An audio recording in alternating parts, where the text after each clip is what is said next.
पुष्पा 2 चित्रपटानंतर अभिनेत्री रश्मिका मंदाना आयुष्मान खुरानासोबत दिसणार आहे। थामा या हॉरर कॉमेडी चित्रपटात दोघेही एकत्र दिसणार आहेत। अलीकडेच अभिनेत्रीने आयुष्मान सोबत चित्रपटाच्या सेटवरील एक व्हिडिओ शेअर केला होता। अभिनेत्री हा व्हिडिओ सोशल मीडिया प्लॅटफॉर्म इंस्टाग्रामवर शेअर केला होता। व्हिडिओ शेअर करताना तिने लिहिले, आशा आहे की तुमची सुट्टी मजेत जाईल।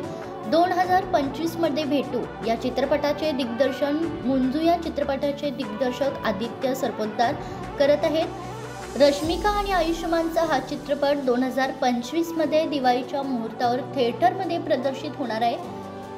थामा चित्रपटाची कथा सध्याच्या दिल्ली आणि भूतकाळातील विजयनगर साम्राज्यावर आधारित आहे। 30 ऑक्टोबर 2024 रोजी थामा चित्रपटाची घोषणा करण्यात आली होती। या चित्रपटात परेश रावल, नवाजुद्दीन सिद्दीकी यांच्यासह अनेक कलाकार दिसणार आहेत। 12 डिसेंबर 2024च्या रात्री चित्रपटाचे शूटिंग सुरू झाले होते। चित्रपटाच्या शूटिंगला सुरुवात करताना परेश रावल, रश्मिका आणि आयुष्मान यांनी त्यांच्या पात्रांचे परिचयात्मक दृश्य शूट केले। या चित्रपटाचे शूटिंग दिल्ली येथे सुरू आहे। थामा या चित्रपटासाठी अनेक जण आतुरतेने वाट पाहत आहेत।